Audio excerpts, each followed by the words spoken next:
The shot seemed beyond reach. For almost 6 seconds, the projectile defied fierce mountain winds and 3 ridgelines, carving a path through Colorado's thin air. It struck its distant target with incredible accuracy. The enemy combatant, a trained marksman, instantly collapsed. A lone .50 caliber round had hit its goal from a range far beyond what any human eye could discern without specialized gear. A stunned hush blanketed the area, shattered only by Master Sergeant Frank Reynolds' hushed voice into his radio. "Good God, who made that shot?" The reply was unforeseen. No one imagined a calm medical officer, mocked for months, could achieve what most saw as utterly impossible. Nobody believed the woman they mockingly called Bookworm would rise to become the greatest sniper since Carlos Hathcock. But the journey of Sarah Hayes and that unbelievable shot began half a year before. A Black Hawk helicopter touched down at Fort Camden, nestled within Colorado's rugged mountains. This dusty, fortified outpost was about to change her world. Fort Camden seemed etched onto the Rocky Mountain landscape, its granite peaks reaching endlessly toward the sky. The base hosted 200 people, mostly hardened rangers with multiple tours of duty. These were men who had seen fierce fighting in places like Fallujah, Kandahar, and countless unnamed villages, where survival hinged on trust, sharp skills, and knowing precisely who you could depend on when gunfire erupted. In the years after 9/11, Fort Camden had grown into a crucial training site for special operations units preparing for insurgent warfare.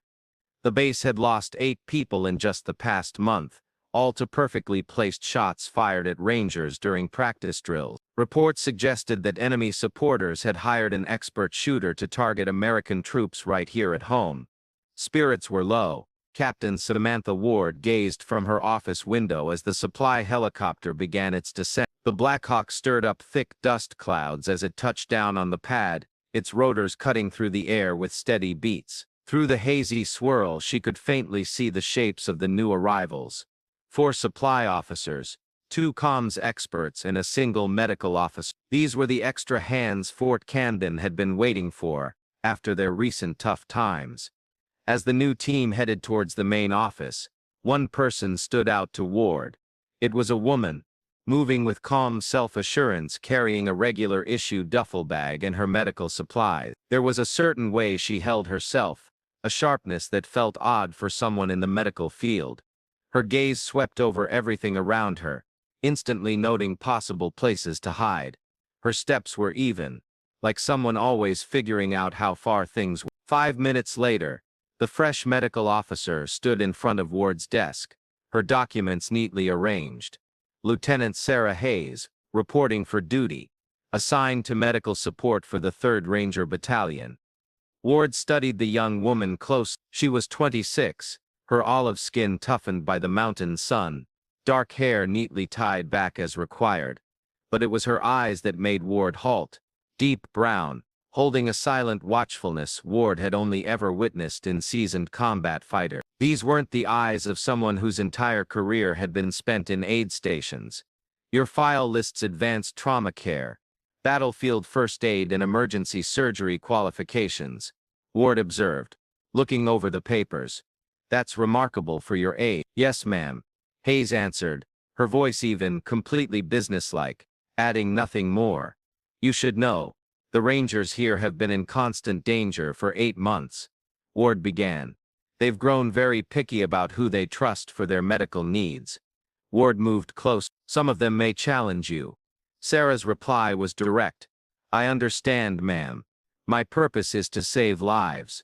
Captain Ward, however, had no way of knowing Sarah Hayes had been raised in the Colorado mountains. Her father, Jack "Ghost" Hayes, had been one of the Navy SEALs' most celebrated snipers until his death 3 years prior.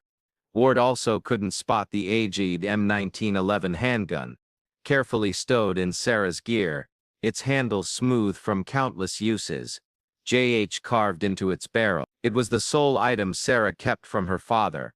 "Gentlemen, let me introduce the newest member of our medical crew," Staff Sergeant Michael Reynolds declared to the Rangers gathered for their morning meeting. His tough face, marked by years of harsh sun and battle fatigue, stretched into something that almost resembled a welcoming grin. At 45, Reynolds was older for his rank, but his service in Desert Storm and Somalia made him a priceless asset to Fort Camden. He gestured toward Sarah, who stood silently at the back of the briefing room. "Doc Hayes here will make sure you stay alive when things get tough outside." The room held 30 Rangers, most having served in many combat zones. Their faces showed everything from cool disinterest to clear doubt as they sized up the new medic.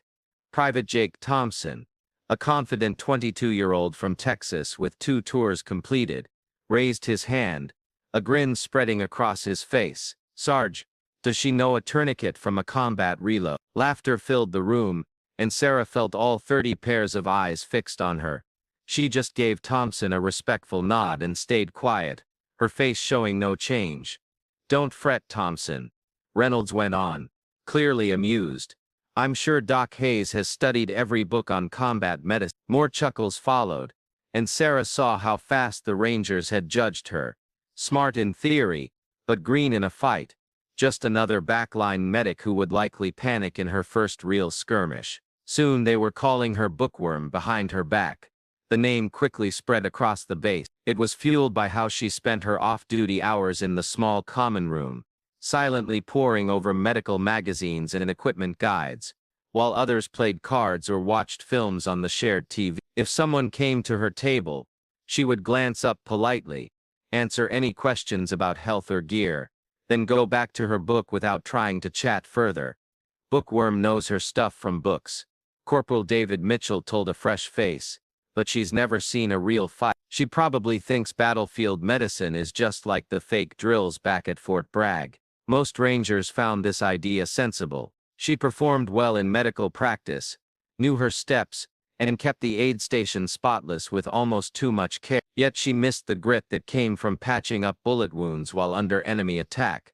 What they didn't catch, however, was the way Sarah's hands worked during basic medical tasks, like treating common sprains from drills, cuts from gear repairs, or the rare case of third. Her actions were smooth and exact, hinting at a deep-seated skill learned through intense practice.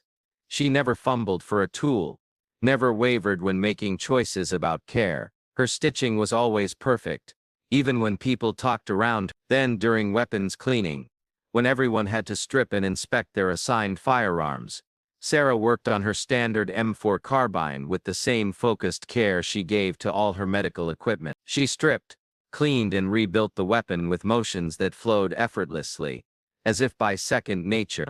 To a regular observer, she simply looked like any other soldier performing routine care. But only someone with advanced shooting knowledge might have spotted how she instinctively checked the barrel's straightness, how she tested the trigger with the soft touch of one who mastered precise aiming, or how she adjusted the scope with tiny turns that spoke of someone who had done this exact thing countless times. Colorado's mountains rose like old guards against the bright blue sky. A 17-year-old Sarah lay flat on rocky ridge, her breath slow and steady, her eye fixed to the scope of a Remington M40A1 sniper rifle. Beside her, Jack Ghost Hayes watched with silent pride as his daughter made tiny tweaks to her aim. "Remember, Sarah," he said, using the name only close family used. "From this far away, you're not just firing a gun, you're working out a hard physics problem." The target was 1,700 meters away, a tiny steel plate hardly seen without aid. The morning wind blew through the valley, bringing shifting conditions that would test even seasoned military sharpshooters. "Sense the wind," Jack went on.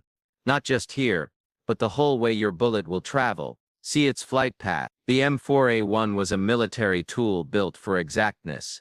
A 7.62mm match-grade barrel, a Macmillan fiberglass frame, and an ER-10 power scope. It was the very model Jack had used in Desert Storm, where he became one of the Navy SEALs' most feared snipers. "Remember, this isn't about ending a life," Jack whispered. "It's about guarding those who can't guard themselves. Every shot carries a heavy duty." Sarah's finger settled lightly on the trigger, pressing with tiny care. Her breathing became even slower, her heart calm. In the brief moment between beats, she fired. The rifle barked, sending its rounds slicing through the mountain air. Under 2 seconds later, the far-off steel plate chimed with a clear ping. Jack measured the distance with his rangefinder. 1,712 meters. A flawless bull's. He placed his hand on his daughter's shoulder. That's a shot most trained military snipers couldn't pull off. Sarah gazed up at her father, the former SEAL Team 6 operative, who had taught her to shoot from the moment she could hold a gun. Why are you teaching me this if you don't want me in the military? Jack paused, his tough face thoughtful. These abilities come with a great weight, Sarah. I've shown you how to take a life precisely.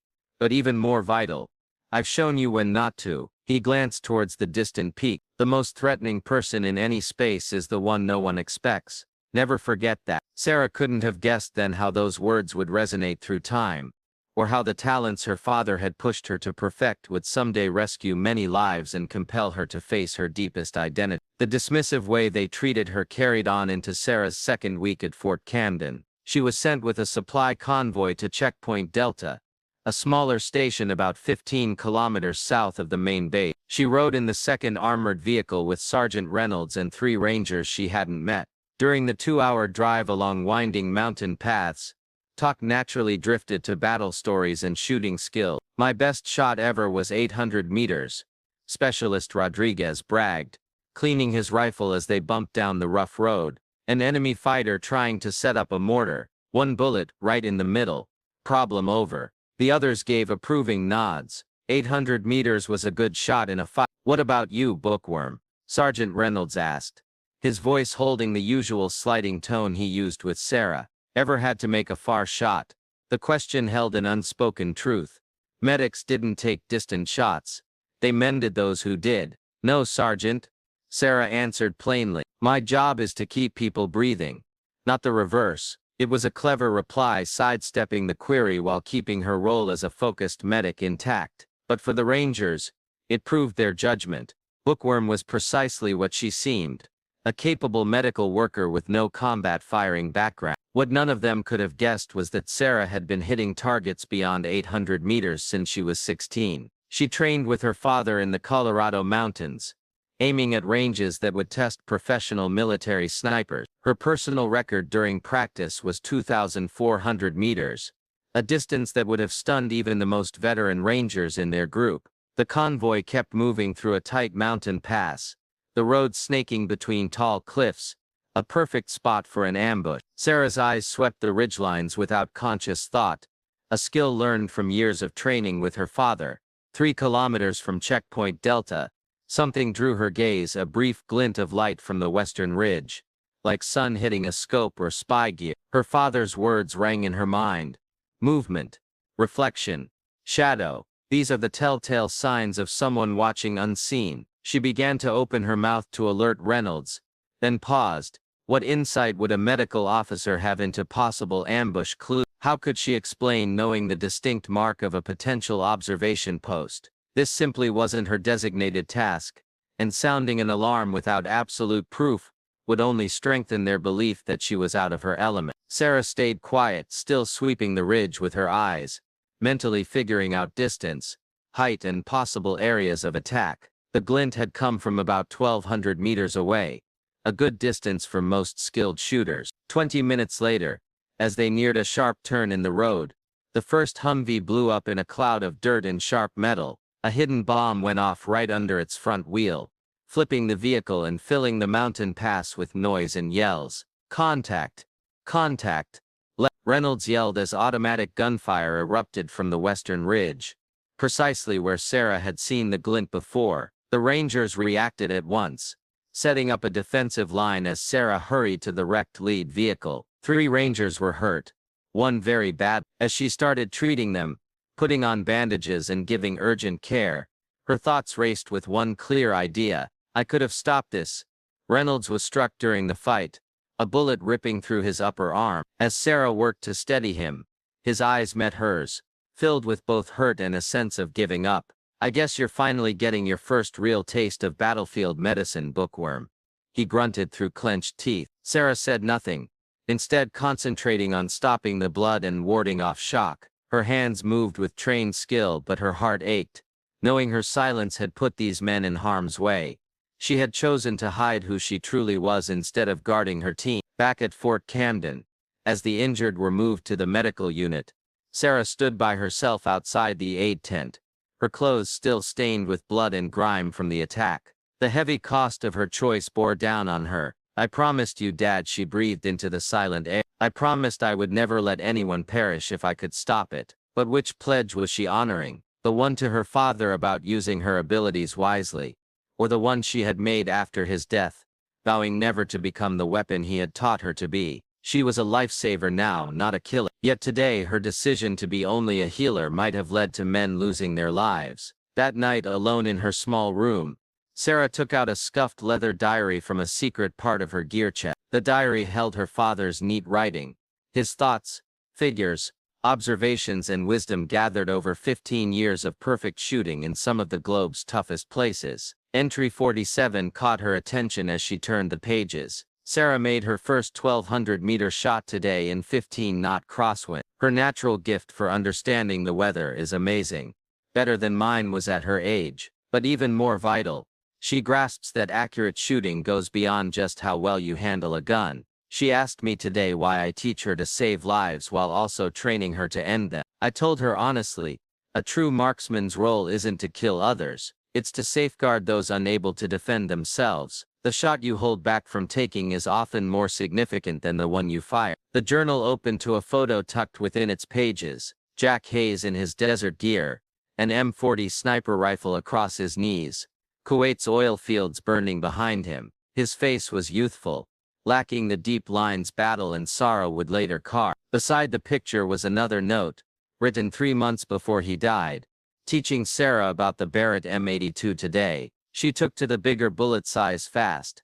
Her shots at 2,000 meters were closer together than most trained military snipers could achieve. "I sometimes wonder what I've brought into being," he'd written.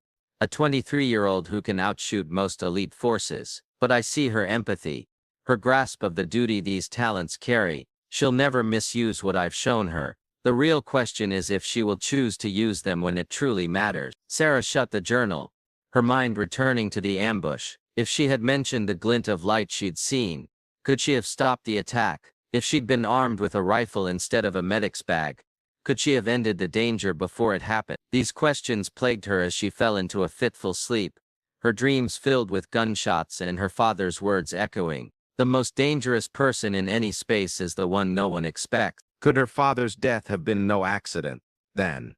The idea had troubled her for 3 years, but now, with an unknown sniper showing incredible talent, old doubts returned with fresh importance.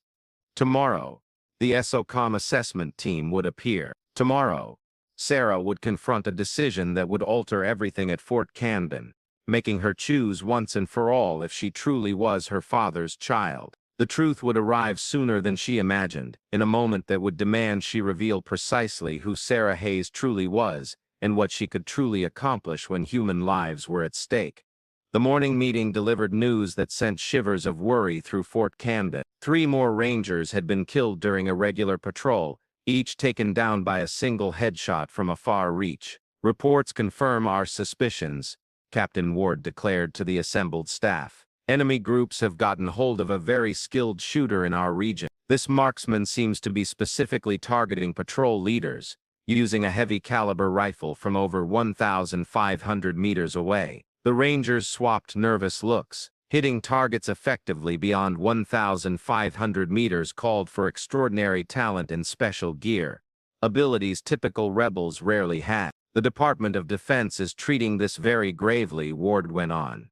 "Special Operations Command will send a team to check our defenses and offer more training in anti-sniper MEM. They'll be here tomorrow. I expect everyone to fully cooperate." As the meeting ended, Staff Sergeant Reynolds drew Sarah aside, his face unusually stern. "Hayes, I need the aid station inspection ready by 0800 tomorrow. Every item counted, every surface gleaming. The SOCOM team will have high-ranking medical staff checking our ability to handle injury." "Yes, Staff Sergeant," Sarah answered without thinking. Reynolds' eyes tightened a little. "This isn't just about looking good, Hayes. This check will decide what missions Fort Camden gets next. If we're found wanting anywhere, we'll be stuck with basic patrols while other groups get the important work." He paused, lowering his voice. "Make sure you know your part in this review. Medical support staff are to show their skills within their proper limits. Nothing more, nothing less. The message was plain: stick to your job,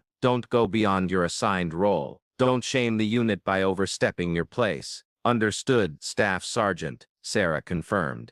As Reynolds left, Mitchell came over, almost fully recovered from his sickness. Don't let him bother you, Doc, he said softly. Since you saved my leg, you've got at least one ranger who truly knows your value to this group. Sarah gave a faint smile. Thanks, Mitchell.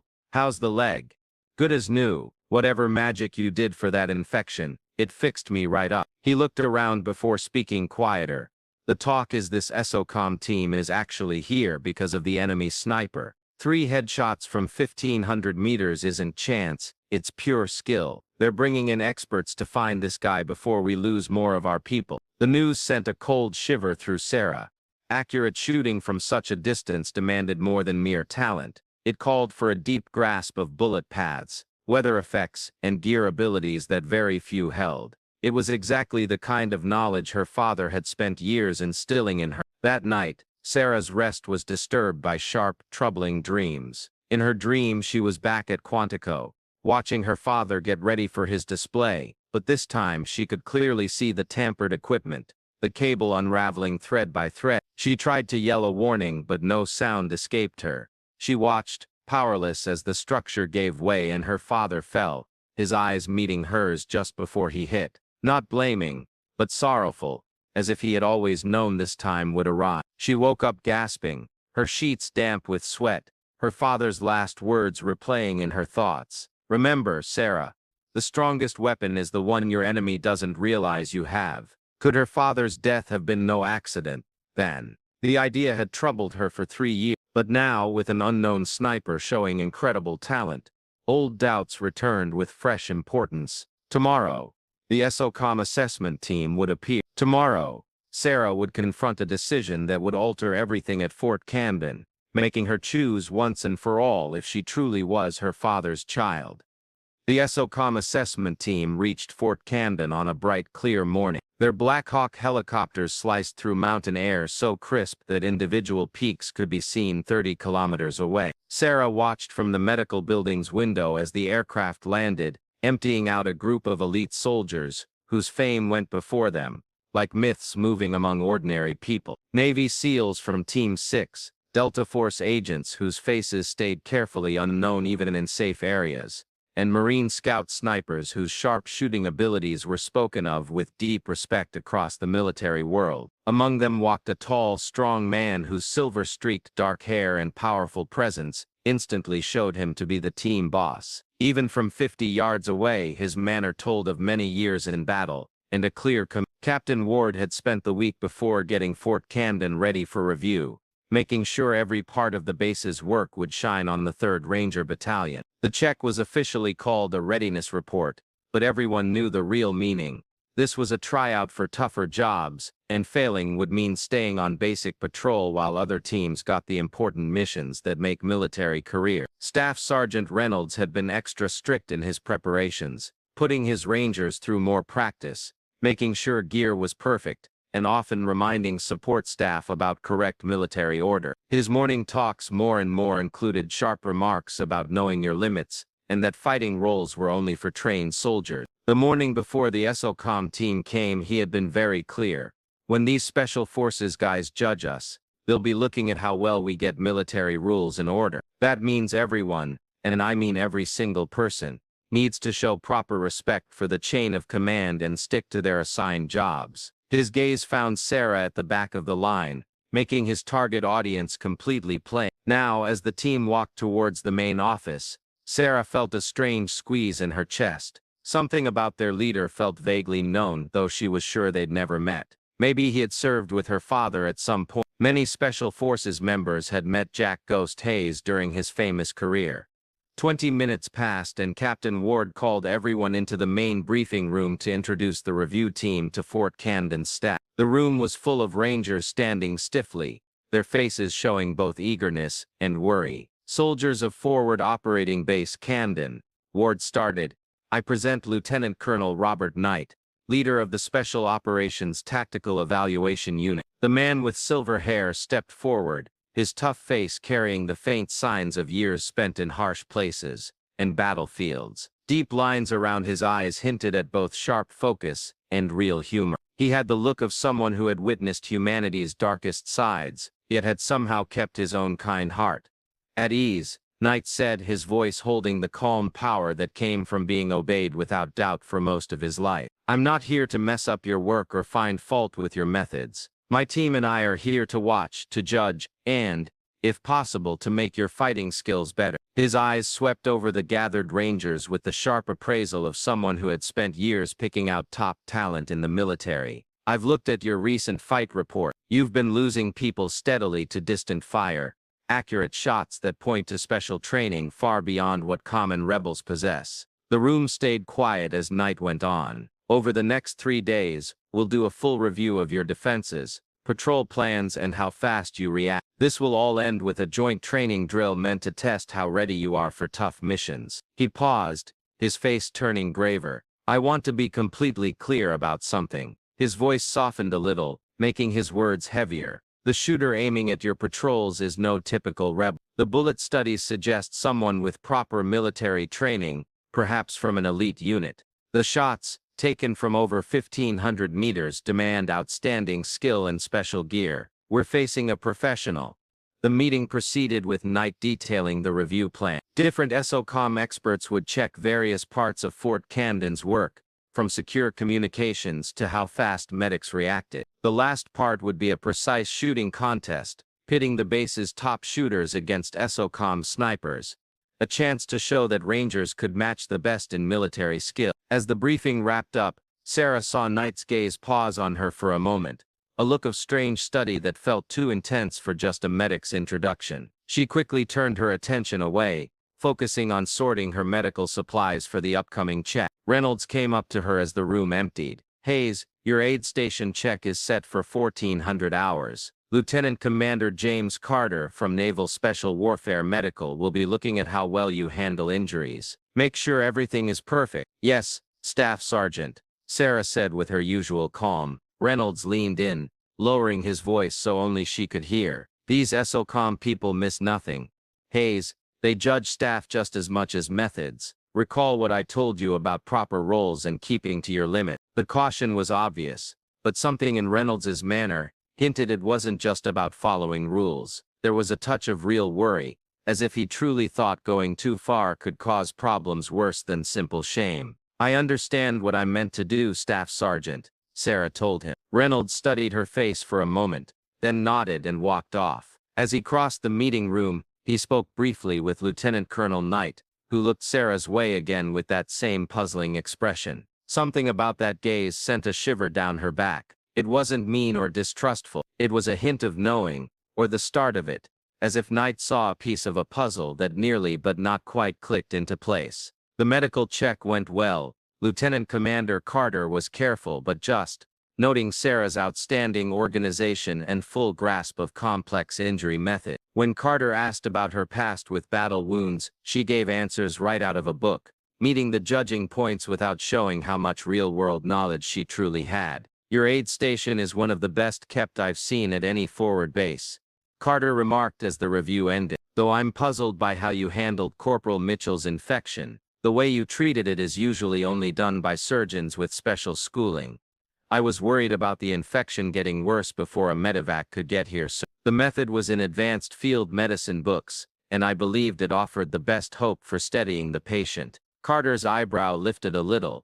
The method was in books, yes, but doing it correctly needs a lot of hands-on practice. Most medical officers wouldn't try it without surgeons' training. I've always learned fast, sir, Sarah answered, and Corporal Mitchell's state didn't give me time to hesitate.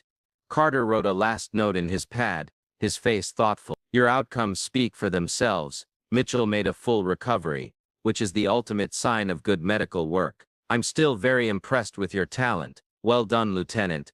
As Carter left, Sarah let out a small sigh of relief. The inspection had gone smoothly, but the inquiries about Mitchell's care had come dangerously near topics she wished to avoid. Her father had demanded she learn battlefield medicine as fully as she learned shooting, because the same wisdom that allows you to end a life most effectively also shows you how to rescue one. The complex surgical methods she knew came straight from SEAL medical training, techniques not usually taught to regular medical officers. That night, Fort Camden's dining hall hummed with talk about the ongoing inspection. Various SOCOM experts had been watching different parts of the base's daily work, and Rangers traded stories about their day. The Delta Force men practiced tactical movements all afternoon. Our usual patrol pattern was too easy to guess, Rodriguez reported. They completely changed our method in 3 hours. The communications team got a full overhaul, Thompson added. SOCOM's signal expert showed us secret coding ways I didn't even know existed. Mitchell, still moving with care but getting better, sat down next to Sarah. How was the medical check, Doc? Sarah offered a slight smile at the new name. Since she treated his infection, Mitchell had stopped calling her bookworm for the kinder Doc. A small shift that showed his rising respect for her abilities. It went fine. Lieutenant Commander Carter was careful but fair. Mitchell nodded.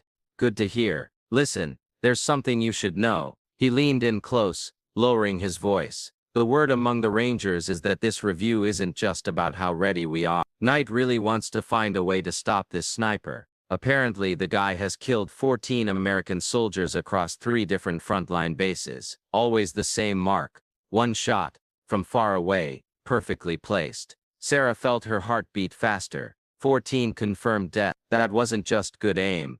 That was deep experience. Exactly, Mitchell continued, seeing her thoughts. And Knight thinks it's not some local fighter at all, but an expert hired specifically to target American commanders. Someone with elite military training, maybe Russian or from Eastern Europe. The news sent a cold feeling through Sarah.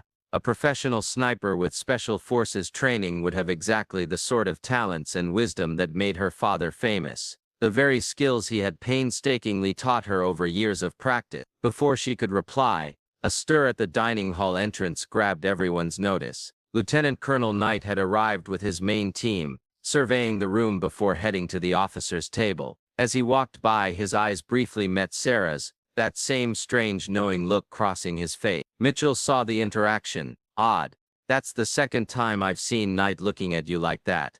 Do you know him from somewhere? Sarah shook her head. No, never met him until today. Well, he seems interested in you for some reason. Perhaps he heard how you saved my leg. Sarah hoped that was the only reason, but something in Knight's look hinted at a deeper understanding, as if he was trying to fit her into a picture that didn't quite match her current job. Later that night, Sarah turned restlessly on her bunk, her mind replaying the day's event. Knight's sharp eyes, Carter's questions about her surgical skill, Reynolds's ever stronger warnings about sticking to her role, all of it built a growing stress that made her feel vulnerable. Just as she was finally starting to drift off, a volley of distant gunshots snapped her wide awake. The base alarm blared at once, sending everyone rushing to defense spots. Sarah grabbed her medical pack and sprinted towards the aid station, the trained motions of emergency response pushing aside her tiredness. Outside, Rangers moved with careful precision to their assigned places,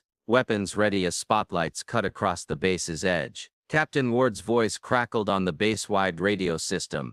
All personnel to defensive positions. East Sector breach. Medical team, prepare for wounded. The aid station swiftly filled with medics getting ready for the injured. Dr. Williams, back from Fort Bragg, managed the preparations while Sarah neatly arranged emergency supplies. Her actions quick and sharp. 10 minutes later, the first victims arrived. 3 Rangers from the East Guard post. 2 with bullet wounds and 1 with a bad head injury from an explosion. Sarah at once began helping the most critical man, a young Ranger with a chest shot that had deflated his lung. As she worked to steady him, putting in a tube to ease the pressure and help him breathe again, Dr. Williams gave updates from the combat radio. Patrol reports 1 shooter, far distance. 3 Rangers down at the east lookout. All hit from roughly the same spot, believed to be over 1,600 meters on the eastern hill. The enemy sniper had hit again, this time aiming right at Fort Camden. While Sarah kept tending to the injured, she found herself automatically figuring out the bullet's flight details. The height difference between the eastern hill and the base, the night's temperature and dampness, the slight breeze at that time, all elements that would change an accurate long-distance shot. 2 hours on, the immediate danger had faded. The hurt Rangers were stable. The base's edges were safe, though the shooter had vanished before a team could catch them. In the brief calm of the aid station, Sarah wiped blood from her hands, the routine act unable to quiet her buzzing mind. "Lieutenant Hayes," the voice surprised her. Lieutenant Colonel Knight stood in the doorway, his face serious as he took in the attack's results. "Sir," Sarah replied, snapping to attention despite being worn out. "At ease," Knight said, stepping into the room, his eyes scanning the orderly mess of the emergency effort. "Dr. Williams tells me your swift action saved Private Jensen's life. The chest relief was flawlessly done. Just following the rules, sir." Knight's eyes narrowed a bit. "That specific method isn't standard for medical officers who haven't had special combat injury training. It's usually taught to elite unit medics." Sarah felt a cold wave of worry but kept her calm, professional look. "Advanced emergency steps were well covered in my field training, sir. When time is critical, you use every bit of knowledge you have." Knight gazed at her face for a long moment, then changed topic suddenly. "Your records state you're from Colorado. Where in particular?" "Outside Colorado Springs, sir. Lovely area. Good ground for practicing certain skills." He paused, watching her closely. "Your last name is Hayes. Are you related to a Jack Hayes by any chance? A Navy SEAL sharpshooter known as Ghost?" The question struck Sarah like a physical blow. How on earth could he have linked them? She had been so careful to keep her past hidden. She had never spoken of her father or their bond. "He was my father, sir," she admitted, seeing no point in denying what Knight clearly already guessed. Knight's face changed to one of true respect. "I served alongside your father during Operation Desert Storm. He was the most skilled shooter I ever met." His voice softened. "I was sorry to learn of his accident at Quantico. The military lost a hero that day." Sarah's throat felt tight. "Thank you, sir. What I'm wondering," Knight continued, his voice easy, but his eyes "is why the daughter of Jack Ghost Hayes, who I personally know received deep training in exact shooting from her father, would choose to be a medical officer instead of using those great talents in a more direct fighting job." The question lingered in the air between them, heavy with meaning Sarah had sidestepped since coming to Fort Camden. "I chose the path where I felt I could do the most good, sir," she replied with care. "My father taught me that the greatest aim of any ability is to guard those who cannot guard themselves." Knight nodded slowly. "A good belief, though sometimes protection calls for different skills in different situations." He pointed towards the medical area where the hurt Rangers were getting better. "Tonight's strike brings our total losses from this sniper to 17 across 3 bases. All accurate shots from far away, targeting leaders or specialized staff." His eyes fixed on Sarah. "Tomorrow's review includes a precision shooting contest. I'd be very keen to see what Jack Hayes' daughter can do with a rifle. Sometimes the best way to save lives is to get rid of the danger completely." Before Sarah could speak, Knight turned to go. At the door he stopped. "Your father once made a shot in rocky terrain that saved my whole team, 2,100 meters in changing winds. He told me later that the shot wasn't about ending an enemy's life. It was about keeping his people safe. Something to think about, Lieutenant Hay." With that he departed, leaving Sarah standing alone among the medical gear. Her carefully built identity suddenly hung on a fine line. Dawn arrived at Fort Camden with the tight unease that always followed a night attack. Rangers moved with sharper awareness, their eyes constantly sweeping the nearby mountain ridges for any sign of danger. More security steps had been put in place during the night, patrols with mixed routes, hidden paths for movement, and better lookout spots with special anti-sniper gear. The SOCOM team had taken charge of planning, with Lieutenant Colonel Knight himself guiding changes to the defenses. His presence felt both calming and powerful. A hero in the world of elite military operations was now using his vast knowledge to protect Fort Camden. At the morning meeting, Knight spoke to everyone gathered with his usual straightforward manner. "Last night's attack confirms what our intel has been saying. We're up against an expert sniper with military training, not a usual rebel. This shooter is carefully picking off leaders and special staff, using very long shots to escape being found." He gestured to a map of the area. "Based on how the 3 bullets fired last night traveled, we've pinpointed the shooter's spot to this eastern ridge, about 1,700 meters from our boundary. Its height, hiding spots, and escape routes make it a perfect sniper nest with many ways to get away." Knight then looked straight at the Rangers. "Today's planned assessment will go on, but with changes. The accurate shooting contest will now include real anti-sniper drills, made to get you ready for this particular danger. Staff Sergeant Reynolds stepped ahead. Sir, we've picked our 3 finest shooters for the contest. Sergeant Collins, Corporal Rodriguez, and Specialist Johnson. All have high-level shooting skills and battle experience. Knight nodded. Excellent. The competition starts at, I expect your shooters to be ready for tough situations and very long ranges. As the meeting broke up, Sarah saw Reynolds walk up to Knight, looking worried. Their talk was low but firm, with Reynolds making strong gestures while Knight listened calmly. Though she couldn't hear them, Sarah felt the discussion was about her. Reynolds's quick looks her way made that plain enough. When Reynolds finally left, his face was drawn and unhappy, hinting the chat hadn't gone his way. He walked past Sarah without a word, his body stiff with barely hidden stress. The morning flew by in a haze of normal medical work and getting ready for possible injuries from patrols. Sarah tried hard to concentrate on her tasks, but Knight's words from the night before kept echoing in her head. He knew her true identity, knew what she could do, and had practically dared her to take on the role her father had trained her for. At 12:30, a message reached the aid station. Lieutenant Hayes, report to the firing range to help with gear setup for the shooting test. By order of Lieutenant Colonel Knight. Sarah felt her heart beat faster. This was the point where her carefully kept secret identity would be put to the test. Knight was purposely putting her in a spot where her understanding of accurate shooting equipment would be impossible to conceal. When she got to the shooting range, Knight was talking with his SOCOM sniper team, while Fort Camden's chosen shooters got their gear ready. Reynolds stood apart,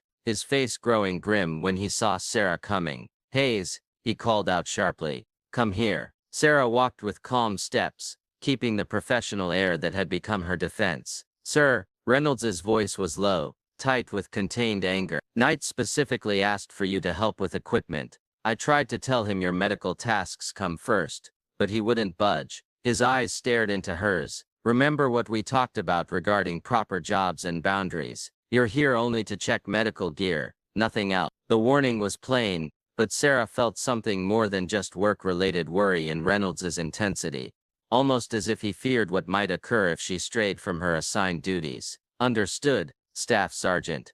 Knight walked closer, holding a huge Barrett M82A1. The weapon was a daunting bit of military skill, nearly 5 feet long, weighing over 30 pounds, able to shoot with pinpoint accuracy over 1,800 meters. Lieutenant Hayes, Knight greeted her with polite formality. I require someone who knows this weapon system, to check its aim and ensure it works properly before we start the long-distance part of the contest, he began. Staff Sergeant Reynolds thought your medical training might give you a steady hand for the delicate tweak. The reason seemed fair on the surface, but the real meaning was obvious. Knight was giving her an opening to show skills that no ordinary medical staff could possibly have. Reynolds's jaw clenched, but he stayed quiet as Knight set the Barrett on the table in front of Sarah. Please carry out a complete inspection and working check, Knight told her. Pay special heed to the scope attachment. These sights were just put on, and I want to be sure they're perfectly straight for very long shot. Sarah paused only for a moment before putting her medical bag down and moving to the rifle. The instant her hands met the weapon, deep-seated habit took over. Years of practice with her father led her movements with unthinking accuracy. She started a detailed examination that went well past basic knowledge of firearms. Her fingers ran over the barrel's fit to the main body with tiny exactness. She checked the firing pin part with the practiced skill of someone who had taken apart this very gun hundreds of times. When she looked at the scope's attachment, her adjustments were tiny but firm, the kind of precise tuning that only comes from truly knowing how sights impact accuracy over huge distances. Knight watched her work with silent judgment, noting how naturally her hands moved over the gun's part. Reynolds observed with rising worry, his face changing from concern to almost panic, as Sarah's actions showed knowledge far past what any medical officer should have. The scope mount has a small twisting problem on the left side, Sarah stated matter-of-factly. I fixed it, but it might need strengthening for long shooting sessions. The barrel's vibrations seem good, though I'd suggest checking the chamber space if you plan to shoot beyond. Her report sounded like a doctor's, but the exact technical details showed a deep skill that couldn't be explained by just knowing a bit about guns.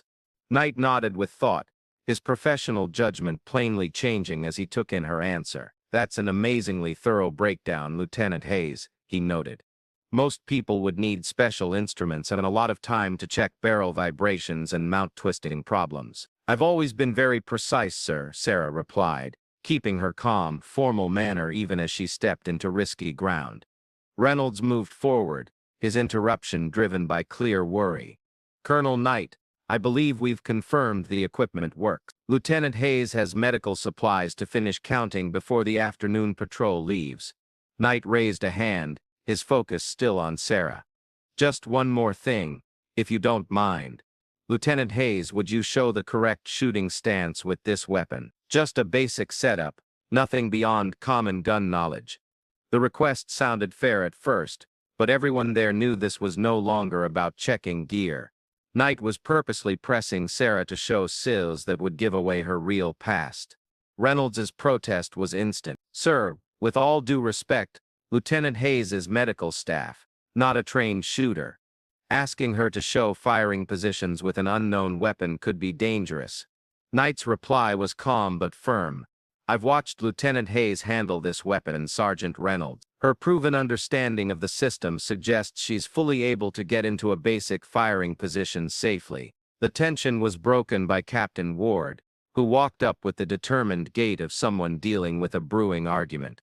"Is there an issue here, gentlemen?" she asked, her voice making it clear she didn't expect one. Knight turned with practiced smoothness.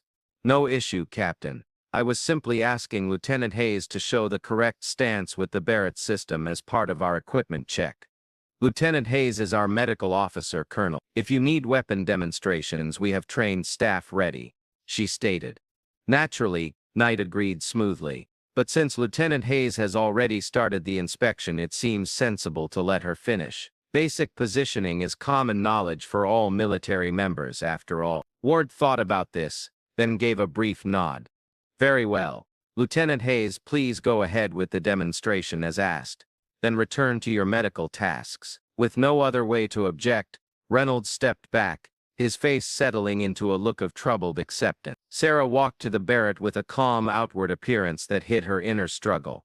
This was the exact moment Knight had set up, a public display that would expose at least some part of her real skill. Once she touched the rifle with the natural expert touch she had, there would be no going back to the easy anonymity she had kept for months. The shooting area had been readied with a solid rest for the huge rifle. Sarah moved into place behind the weapon with motions that instantly proved Knight's doubts correct. Her shift from standing to lying down was smooth and automatic, done without thinking or pausing. She settled behind the rifle with a natural fit that arose only from vast practice. Her body simply found the spot that offered the most steadiness and ease. Her left hand gripped the front rest without any fumbling, while her right hand wrapped the pistol grip with just the right amount of force to stay in charge without shaking. Most importantly, her eye relief, the crucial gap between her eye and the scope for a clear view, was flawless from the instant she got into position. This was not something that could be picked up from books or from just playing with guns. Correct eye relief with accurate scopes needed a deep-set physical memory, forged through hundreds of hours of actual shooting.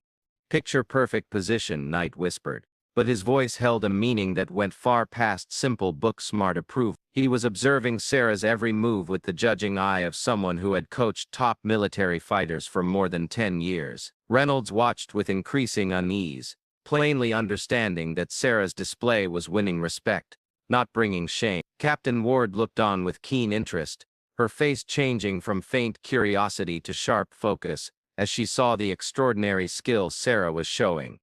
"Lieutenant Hayes," Knight stated, his voice now holding a tone of professional regard that had been absent before. "What do you see through your scope on the 600-meter target?"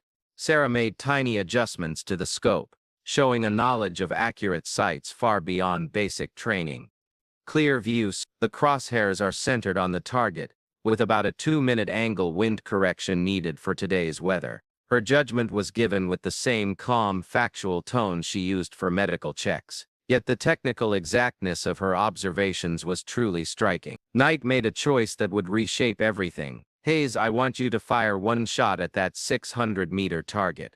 Think of it as the final gear check before the real contest starts. His request sent waves of shock through the assembled staff. Asking a support person to show shooting skills went against every rule. Reynolds had stressed about proper roles in the military structure. "Colonel," Reynolds objected, his voice showing real worry. "Lieutenant Hayes isn't trained for accurate shooting. She's a medic, not a sharpshooter. This could be unsafe, and honestly, it's not right for her level of ability."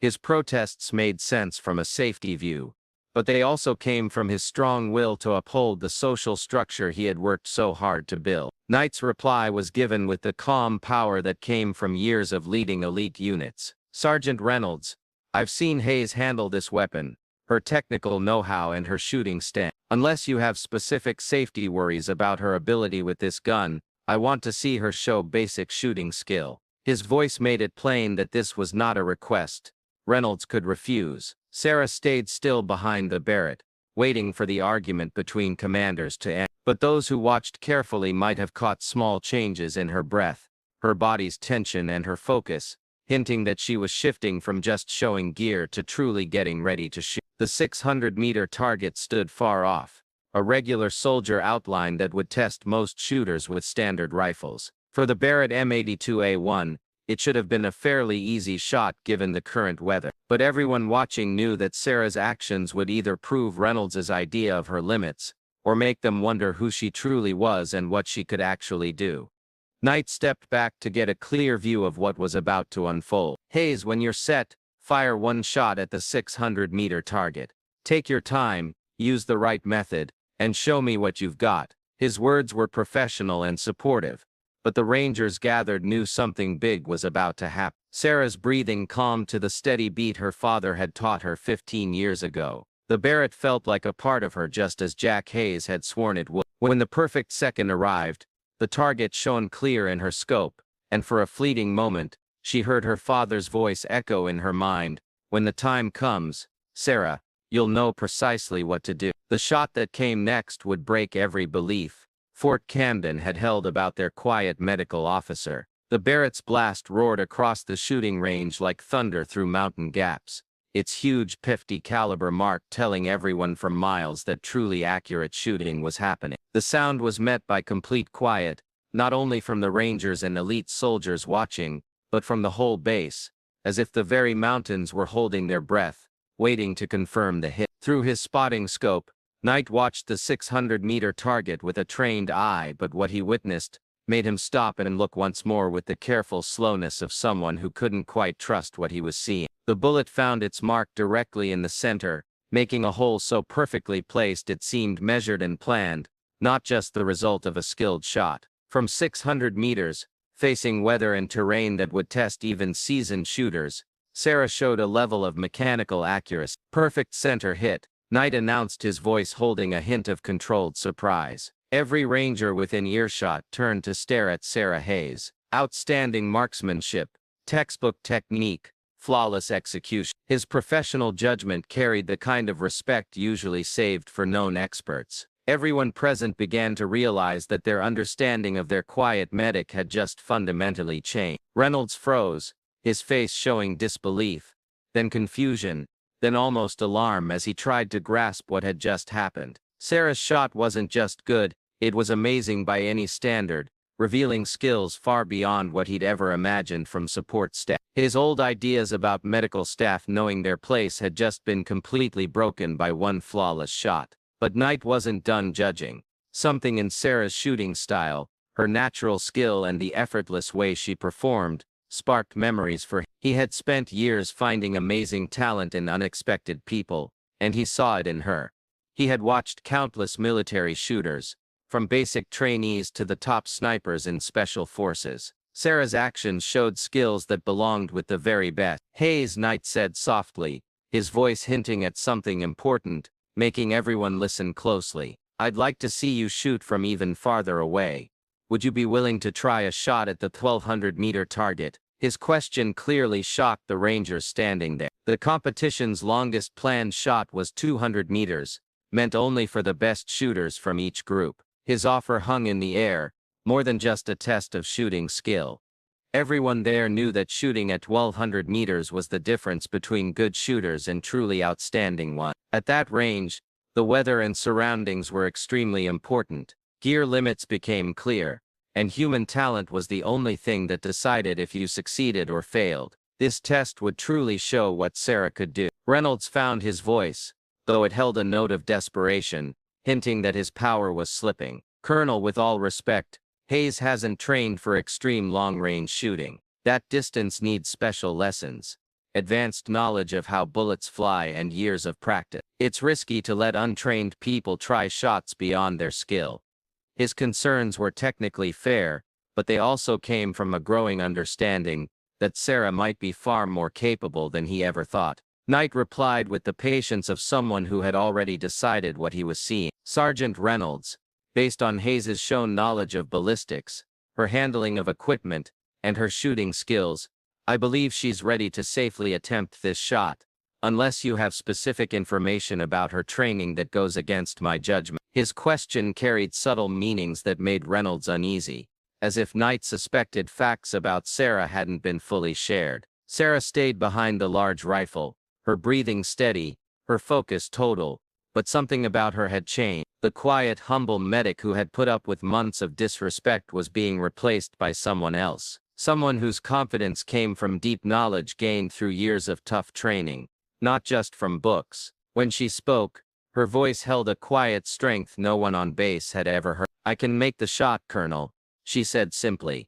"The weather is perfectly fine, and I know what this rifle needs for long-range shooting." Her statement was made with the calm certainty of someone stating known facts, not taking on a hard task, and everyone present realized they were hearing a different version of Sarah Hayes than they had ever known. Knight nodded, his professional judgment clearly changing as he watched Sarah's shift. "Outstanding. Take your time, check the conditions, and show me what you can do." He stepped back to give her a clear view, but his face showed he expected something amazing, not just a decent performance. The 1,200-meter target was almost invisible to the eye, a tiny dot that needed a scope to be seen clearly. Weather factors that were manageable at 600 meters became critical at double the distance. Wind speed changes, temperature shifts, and even the Earth's spin would affect the bullet's path during the long flight time needed to reach the target. For most shooters, 1,200-meter shots required careful planning, many measurements, and often several tries to hit well enough. Sarah's preparation was careful but quick, using methods her father had taught her during countless practice sessions in the Colorado mountains. She made small adjustments to her scope, accounting for the longer distance and the air conditions. Her body shifted slightly for the higher angle needed for the extreme shot. Most importantly, her breathing changed to a deep, steady rhythm that would let her fire at the perfect moment in her natural breathing cycle. Through the scope, the target looked like a small dark shape against the mountain, its edges waving slightly in the heat haze rising from the valley floor. Despite the cool air, Sarah's crosshairs settled on the target's center with the steady accuracy that comes from muscle memory built over thousands of hours of practice. Her father's voice seemed to whisper across the years, "At extended range, Sarah, you're not just shooting at a target, you're proving that human skill can overcome physics, distance, and doubt all at the same time." The Rangers watched, fascinated, as Sarah seemed to become perfectly still. Her breathing slowed, her muscles held just right for stability without shaking, and her trigger finger began to gently press, ready to fire at the exact moment. This wasn't the hesitant effort of someone trying something beyond their limit. This was the sure action of someone working well within their known skills. Knight watched through binoculars, his face showing growing wonder as he recognized the high level of skill Sarah displayed. Her routine before the shot, her judgment of the environment, and her firing method were exactly what he had seen in the most advanced Special Forces training. Whoever taught her these ways was operating at the highest levels of military shooting. The second shot from the large rifle echoed across Fort Camden with the same loud boom as the first, but this time the bullet had to travel twice as far through air that would test every part of Sarah's math and shooting skill. The sound bounced off distant peaks while everyone waited for confirmation, knowing that what they were about to see would either confirm Sarah's amazing skills or show her true limits. Through the spotting scope, Knight's face changed from professional interest to something close to awe. At 1,200 meters, in conditions that challenged even the best gear, Sarah had made another perfect center hit, A shot that would have impressed Special Forces snipers and set her skills at a level far beyond anything previously imagined at Fort Camden. Perfect center hit at 100 meters, Knight announced, his voice holding a tone of deep professional respect that instantly changed the mood at Fort Camden. The Rangers stood in shocked silence, trying to understand what they had just seen. Their quiet medic, a woman they had ignored for months, had just shown shooting abilities that belonged among the military's most elite marksmen. But Knight wasn't done with his assessment. Something about Sarah's method, her effortless skill, and the natural way she handled extreme long-range shooting, brought back memories from his own long career in Special Forces. As Sarah started to pack away the rifle, Knight stepped closer, his face showing the intense focus of someone who had suddenly realized something important. "Hayes," he said quietly, his voice low enough for only her to hear. "That shooting technique, the pre-shot routine, the breathing pattern, the way you read environmental conditions. Where did you learn those methods?" His question held more meaning than simple curiosity, and Sarah realized her performance had revealed more about her past than she intended. She looked up from the rifle, meeting Knight's eyes with the steady gaze of someone who always knew this moment would come. "My father taught me, Colonel," she replied simply. He believed that marksmanship was about more than just shooting accurate. He said it was about understanding responsibility. Her answer was honest but incomplete, leaving Knight to guess what kind of father could teach such advanced techniques. Knight nodded slowly, his face showing that pieces of a puzzle were fitting together in his mind. "Your father's full name was Jack Hayes, wasn't it? Navy SEAL sniper, served many tours in Iraq and Afghanistan. A legendary reputation for impossible shots in extreme conditions." He paused, his voice dropping further. "Went by the call sign, go." His question sent a clear shock through Reynolds and the nearby Rangers who were close enough to hear. Sarah held Knight's gaze, understanding that the time for hiding was over. "Jack Hayes was my father," she confirmed. Her voice held quiet pride mixed with the sadness that still came with talking about her father's past. "He died 3 years ago in a training accident at Quantico. I left active duty shortly afterward." Her admission finally explained the mystery that had surrounded Fort Camden's puzzling medic for months. She wasn't just another support staff member with unusual abilities. She was the daughter of one of the most legendary snipers in modern military history. The truth created waves of surprise among the staff as Rangers began to connect Sarah's amazing medical skills, her precise handling of gear,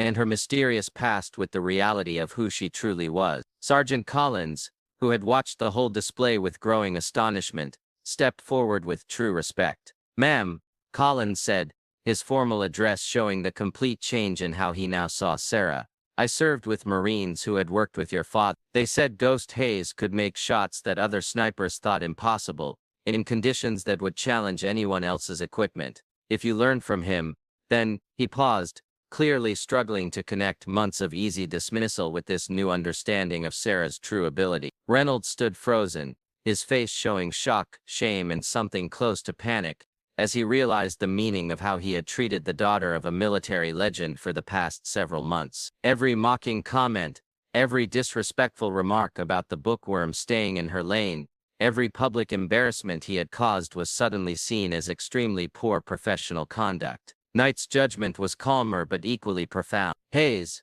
based on what I've seen today, you have shooting skills that are better than most Special Forces personnel.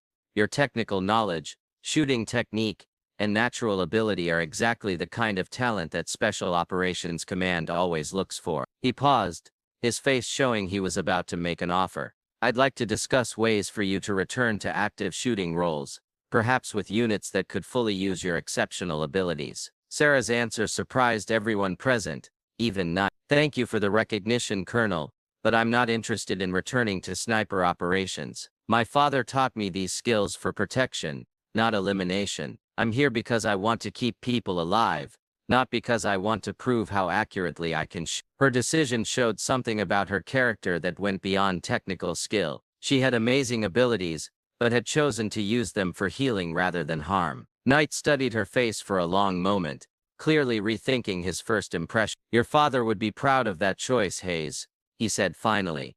"Though I hope you understand that sometimes the most effective way to save lives is to eliminate the threat that endangers them." Before Sarah could reply, the base alarm system blared with urgent warning. Captain Ward's voice cut through the confusion, broadcasting across the base's communication system. All personnel defensive positions. Patrol team under fire at southern checkpoint. Multiple casualties report. The shooting display forgotten. Rangers rushed to their assigned spots while medical staff prepared for incoming wounded. Knight immediately took charge of the response, ordering a reaction team to get ready for quick deployment. The patrol is pinned down approximately 2 kilometers south of the base, he reported after getting updated information. They're taking precise fire from a high position east of their location. 3 confirmed casualties already, including Specialist Johnson and Corporal Rodriguez. The names sent a chill through the gathered personnel. 2 of Fort Camden's chosen marksmen for the competition had been hit. Knight turned to Collins, the remaining sniper, with grim resolve. Collins, we need counter-sniper support for the extraction team. You'll go with Alpha Team to set up overwatch while we retrieve the wounded. Collins nodded, but his face showed worry.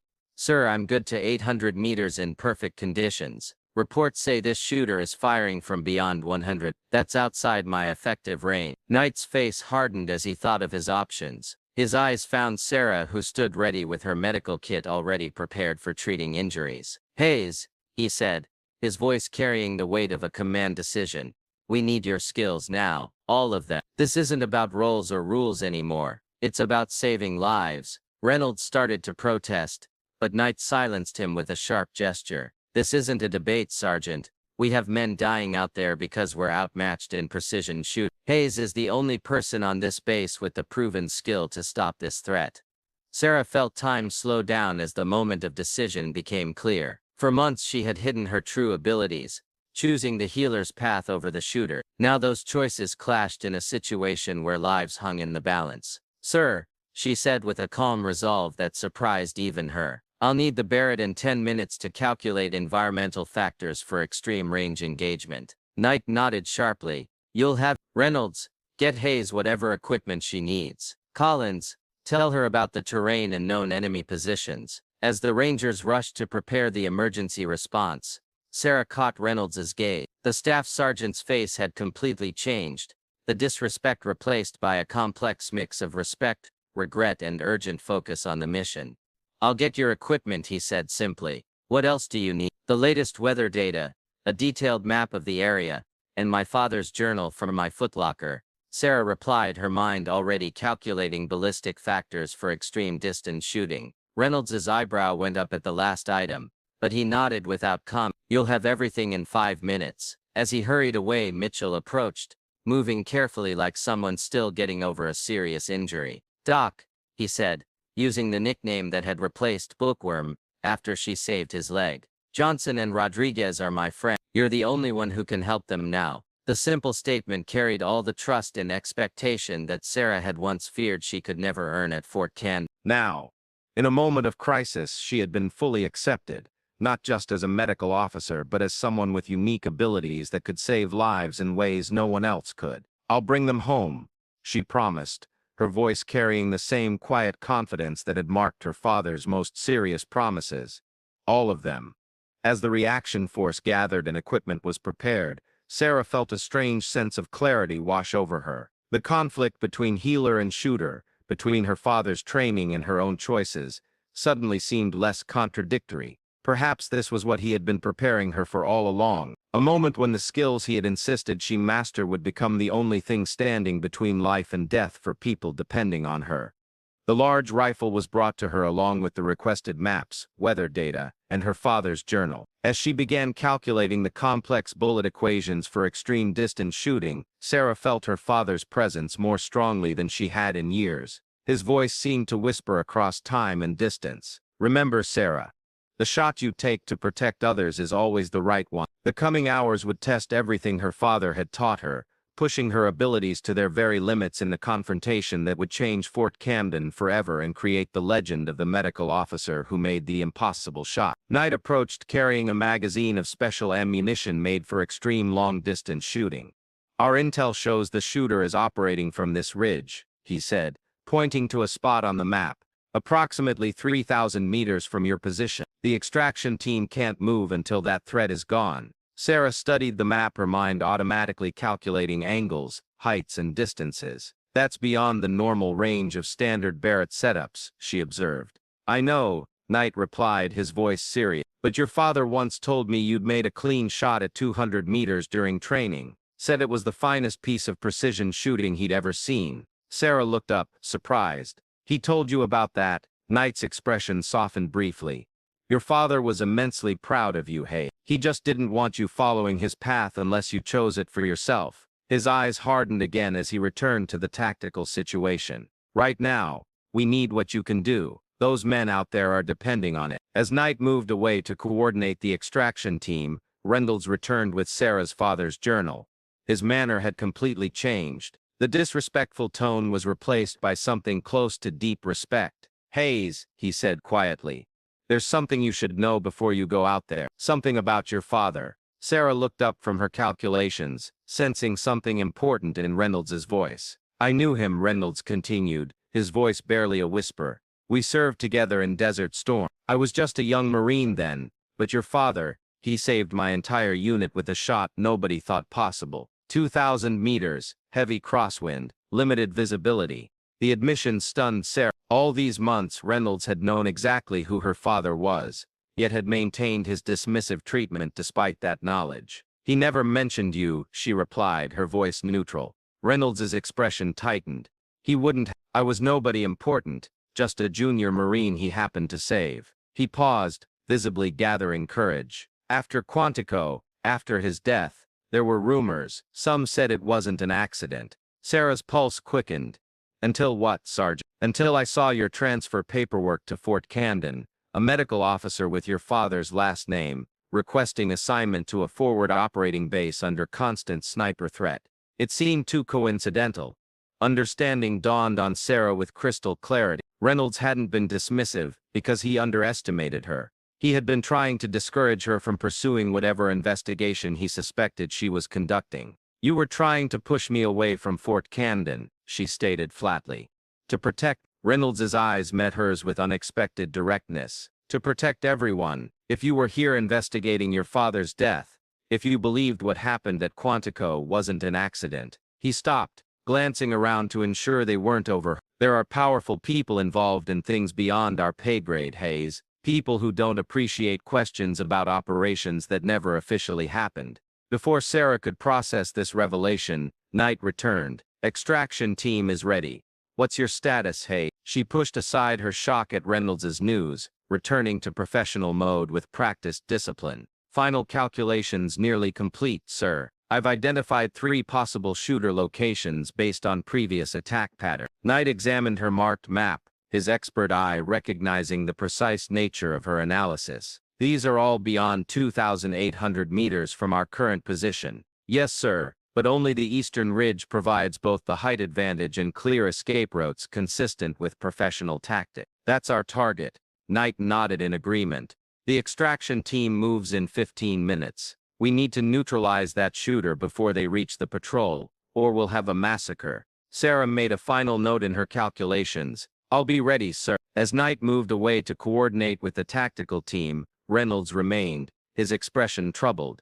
Hayes, whatever happens today, whatever you discover about your father, just remember that some secrets are kept hidden for reasons beyond what we understand. With that cryptic warning, he left her to make final preparations for a shot that would test the limits of human capability. The sun hung fiercely in the Colorado sky as Sarah prepared for what might be the most challenging shot of her life. Fort Camden had turned into a busy hub of activity. Rangers prepared rescue vehicles, medics readied first aid kits, and communication specialists set up direct links with the trapped patrol. Through it all, Sarah worked with careful precision at a temporary sniper spot on the base's southern observation post. The large rifle rested on a steady platform, its huge shape seeming almost alive in the shimmering heat. Beside it lay a collection of tools that showed Sarah was her father's daughter. A Kestrel weather meter, measuring wind speed, temperature, and humidity. A laser rangefinder able to calculate distances beyond 3 kilometers. And most personally, her father's worn leather journal.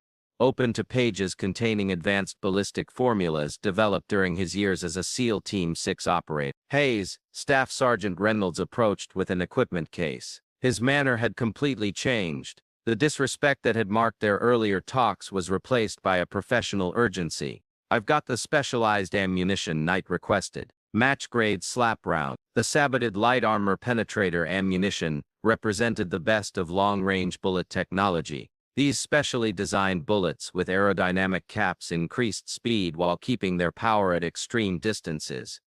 Ammunition that cost more per round than most soldiers earned in a day. "Thank you, Sergeant." Sarah accepted the case, her focus remaining on the map spread before her. She had marked 3 possible sniper spots where the enemy shooter might be, based on how past attacks had been fired. All were beyond 500 meters from the pinned-down patrol, distances that pushed the limits of even the most advanced shooting systems. Reynolds hesitated, an unusual uncertainty crossing his experienced face. "Hayes, I need to say something before you deploy." Sarah looked up from her calculations, meeting his eyes directly for perhaps the first time since arriving at Fort Camden. The staff sergeant's face held a complex mix of emotions: regret, respect, and something that might have been embarrassment. "I served with your father in Kuwait during Desert Storm," he said quietly, the admission clearly hard for him. "I was a young Marine attached to a SEAL support team. During an operation near the border, our unit came under heavy fire. Your father made a shot at 1,800 meters that saved my team from an ambush." The revelation hit Sarah with physical force. All these months Reynolds had known exactly who her father was, yet had maintained his dismissive treatment despite that knowledge. "He never mentioned you," she replied, her voice neutral. Reynolds's expression tightened. "He wouldn't have. I was nobody important, just a junior Marine he happened to save." He paused, visibly gathering courage. After Quantico, after his death, there were rumors. Some said it wasn't an accident. "Until what, Sergeant?" "Until I saw your transfer paperwork to Fort Camden, a medical officer with your father's last name, requesting assignment to a forward operating base under constant sniper threat. It seemed too coincidental." Understanding dawned on Sarah with crystal clarity. Reynolds hadn't been dismissive because he underestimated her. He had been trying to discourage her from pursuing whatever investigation he suspected she was conducting. "You were trying to push me away from Fort Camden," she stated flat. "To protect me." Reynolds's eyes met hers with unexpected directness. "To protect everyone. If you were here investigating your father's death, if you believed what happened at Quantico wasn't an accident." He stopped, glancing around to ensure they weren't overheard. "There are powerful people involved in things beyond our pay grade, Hayes, people who don't appreciate questions about operations that never officially happened."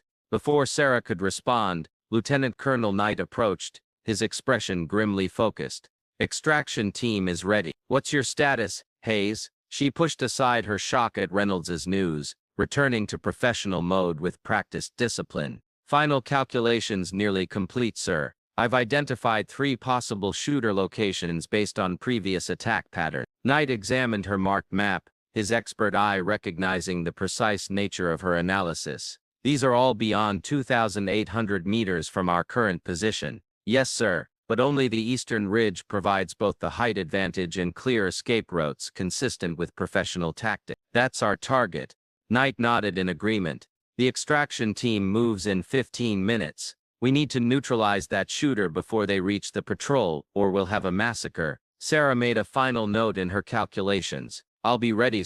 As Knight moved away to coordinate with the tactical team, Reynolds remained, his expression troubled.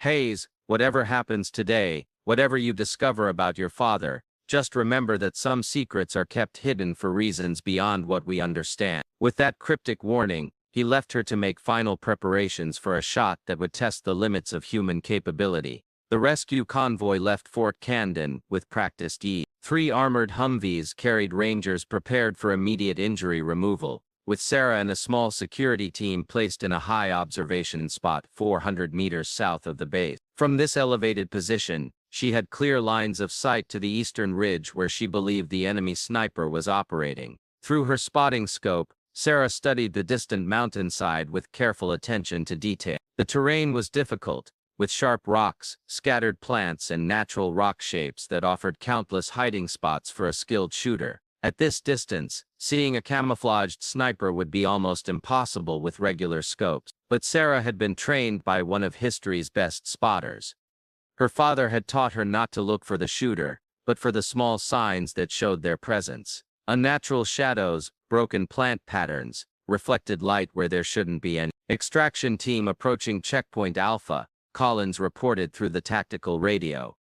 2 clicks from patrol position, no visual on the shooter yet. Sarah continued her careful scan of the ridge, feeling time speed up around her as the extraction team moved closer to danger. Then she saw it, a brief flash of light from a rocky outcrop about 3,000 meters from her position, the telltale reflection of sunlight on a scope lens, lasting less than half a second, but unmistakable to someone trained to recognize it. Target identified, she reported calmly. Eastern Ridge, elevation approximately 200 meters, position marked on tactical overlay as Point Echo 3. Knight's voice crackled through the radio. Confirmed, Hayes. Distance to target. Sarah checked her laser rangefinder. 3,187 meters from my position. A moment of silence followed as the meaning sank in. 3,187 meters, nearly 2 miles, well beyond the known maximum effective range of even the most advanced sniper systems. The current confirmed kill record in combat stood at 2,150 meters, achieved by a British sniper in Iraq using special equipment in ideal conditions. What Sarah was attempting would be over 300 meters beyond that. That's beyond any recorded effective range, Hayes. Knight finally responded. Can you make that shot? Sarah was already calculating the complex physics equations such a shot required. At this distance, she would need to account for factors most snipers never consider. The Coriolis effect, caused by the Earth's spin, the significant bullet drop of nearly 30 meters over its flight path, changes in air density at different heights, and wind conditions that might shift multiple times before the round reached its target. She thought of her father, of the lessons he had drilled into her since childhood. The impossible shot isn't about extraordinary ability, he had told her. It's about accounting for ordinary physics, with extraordinary precision. I can make the shot, sir, she responded with quiet confidence. But I'll need the extraction team to hold position. Any movement might alert the target. Understood. Extraction team, hold at checkpoint Alpha, Knight ordered.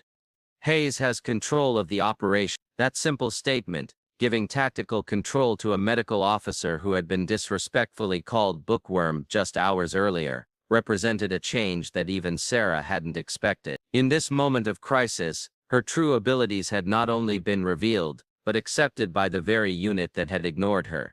Sarah settled behind the large rifle, her mind entering the focused state her father had taught her to achieve. The outside world faded away as she carefully adjusted for each variable that would affect the bullet's flight. The Kestrel meter showed an 8-knot crosswind at her position, but experience told her the wind would be different across the valley and at higher elevation. Through the scope, she studied subtle indicators, the movement of distant plants, dust patterns, heat haze, building a full picture of the air conditions across the entire shot path. Her fingers made adjustments to the scope settings, accounting for variables that would be meaningless to anyone without her specialized training. Eastern Ridge sector hot, Collins reported urgently.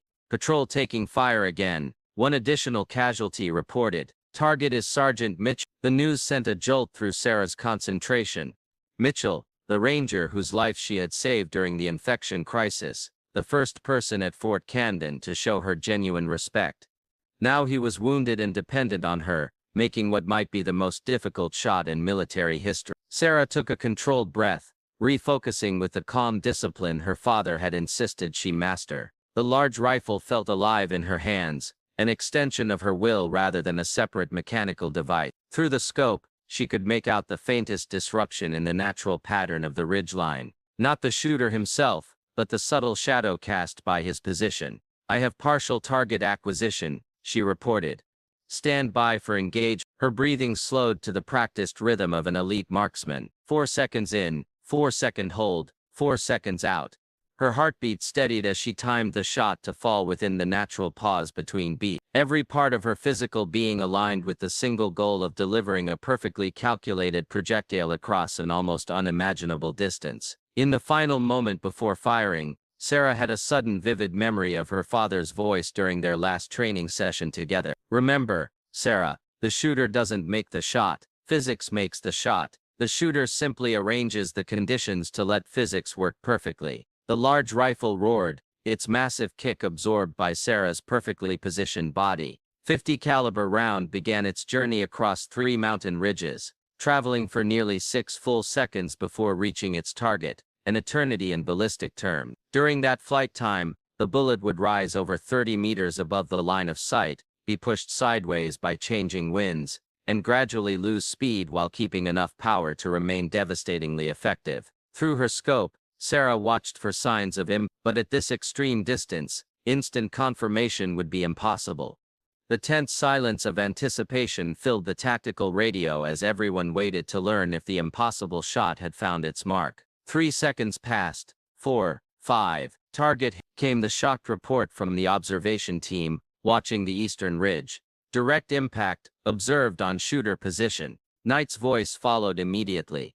Extraction team, move now, secure the patrol and prepare for immediate casualty evacuation. As the Humvees roared toward the pinned-down patrol, Sarah remained focused on the distant ridge, watching for any sign of additional threats. Through her scope, she could see the extraction team reaching the patrol position. Rangers moved with tactical precision to secure wounded personnel and set up a defensive perimeter. Hayes, Knight's voice came through the radio with unmistakable respect. Hold your overwatch position until the extraction is complete. You're our insurance policy if any additional hostile appear. Understood, sir, she acknowledged, keeping her careful watch on the surrounding terrain. 20 minutes later, the rescue vehicles returned to Fort Camden, carrying the wounded patrol member. As soon as they passed her position, Sarah secured the large rifle and hurried back to the base, switching smoothly from sniper to medical officer. Her mind had already shifted to injury assessment and treatment priority. As she reached the aid station, the wounded were being moved from the vehicles when she arrived. 4 Rangers with various injuries, including Mitchell with a bullet wound to his shoulder. Despite the tension of the moment, a ripple of recognition passed through the group as Sarah approached. These men had left believing her to be simply their medical officer. They returned knowing she had made a shot that would be discussed in military circles for decades. Doc, Mitchell greeted her through clenched teeth as she began examining his wound. They said you took out that sniper from over 3 kilometers away. Is that true? Let's focus on your shoulder, Mitchell, she deflected, her medical training taking precedence over any discussion of her marksmanship. The shoulder can wait, Mitchell insisted, his eyes locked on hers with newfound respect. You saved our lives out there, all of us. Sarah met his gaze briefly, then returned to her medical assessment. That's my job, Sergeant, one way or another. Hours later, after the wounded had been stabilized and the base had returned to a high alert status, Lieutenant Colonel Knight called a special briefing in the command center.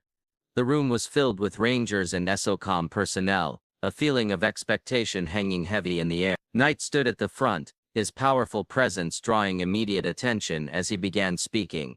Today, personnel from Fort Camden took part in one of the most extraordinary operations I've witnessed in 30 years of military service. The successful extraction of our patrol would not have been possible without the exceptional contribution of one individual. His eyes found Sarah, who stood quietly near the back of the room in her medical officer's uniform, the blood of treated casualties still staining her sleeve. Lieutenant Sarah Hayes demonstrated shooting skills today that redefine what we consider humanly possible.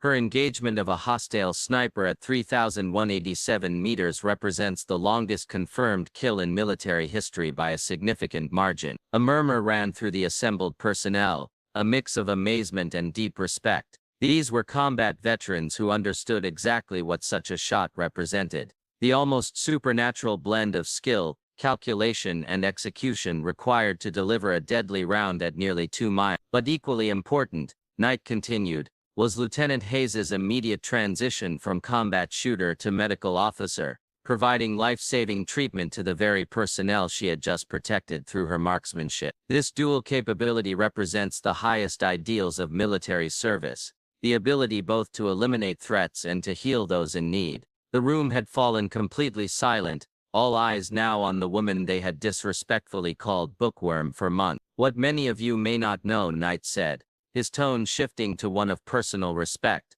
Is that Lieutenant Hayes is the daughter of Master Chief Jack Ghost Hayes, one of the most distinguished snipers in Navy SEAL history. I had the privilege of serving with Ghost during Operation Desert Storm, where his extraordinary skills saved countless American lives. The revelation sent another ripple of reaction through the room. Many had heard of Ghost Hayes, as his achievements were legendary in special operations circles. His techniques taught in advanced sniper schools across all military branches. 3 years ago, Master Chief Hayes died in what was officially recorded as a training accident at Quantico.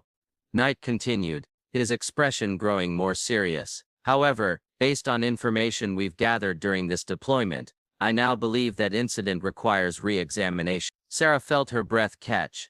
Knight was publicly acknowledging suspicions she had harbored since her father's death. Suspicions she had never been able to prove or even properly investigate. The sniper neutralized today has been identified as Viktor Orlov, a former Russian Spetsnaz operator working as a mercenary. Knight activated a wall display showing surveillance photographs of a grim-faced man with pale eyes and a distinctive scar across his left temple. Intelligence indicates Orlov has been responsible for precision killings of American personnel across multiple theaters, including operations that were never publicly disclosed.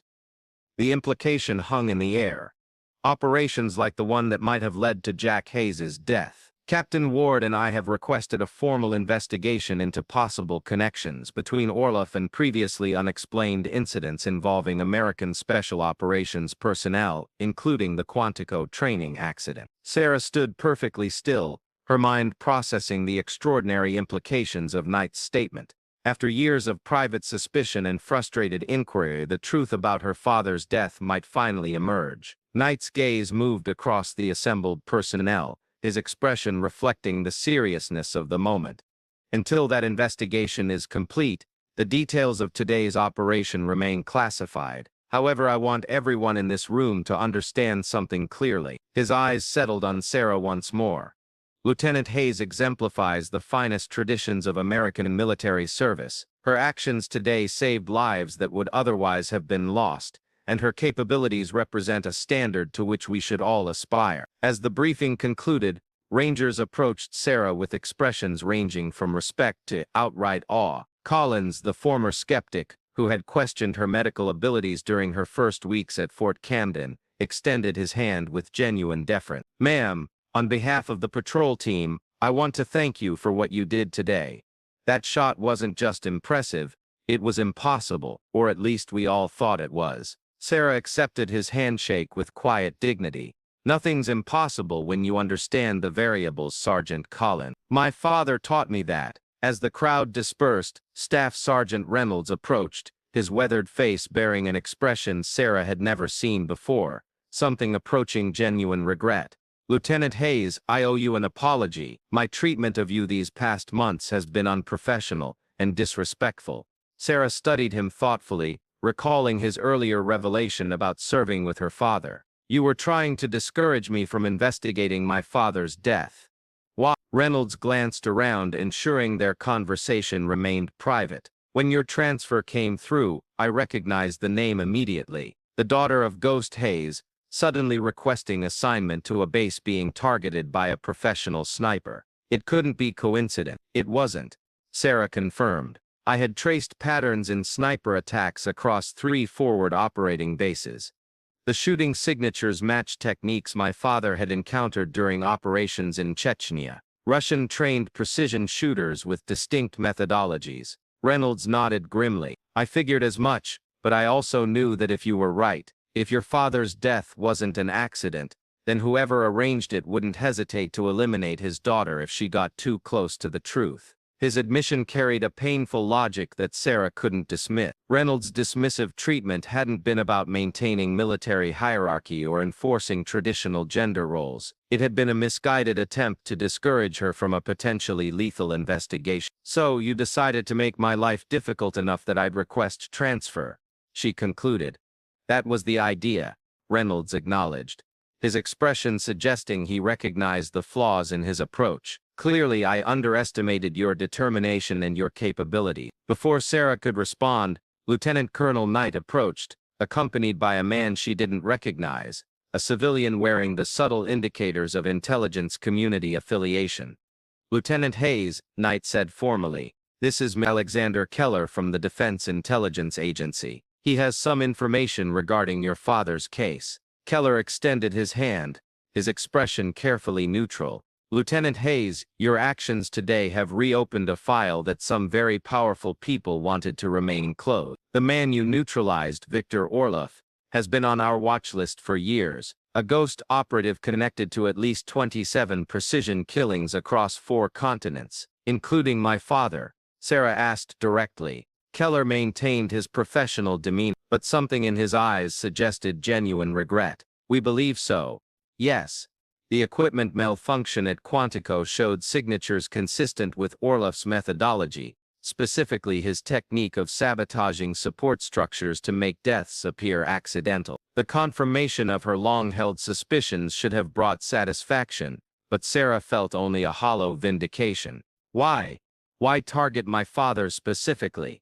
That's the more complicated question, Keller admitted. Your father's final mission in Iraq involved the interception of intelligence, suggesting a cooperative arrangement between certain Russian special operations units and elements within our own government, specifically shared assassination programs targeting political figures in Eastern Europe and the Middle East. The implication was staggering. Her father had uncovered evidence of illegal cooperative operations between American and Russian assets, programs that violated international law and U.S. policy directives. He was going to report it, Sarah stated with certainty. She knew her father, his unwavering commitment to ethical conduct, even within the morally complex world of special operations. Keller nodded. We believe so, and someone connected to those programs made sure he never got the chance. Knight stepped forward. The DIA is reopening the investigation into your father's death, with full cooperation from Naval Special Warfare Command. If Orloff was contracted to eliminate your father, we'll find who gave the order. The commitment should have provided comfort, but Sarah understood the realities of high-level investigations, even if that person is within our own government, especially then. Knight affirmed with unexpected force, your father was one of the finest operators I ever served with. He deserves justice, regardless of where the investigation leads. After Keller departed, Knight remained, his expression softening from official to personal.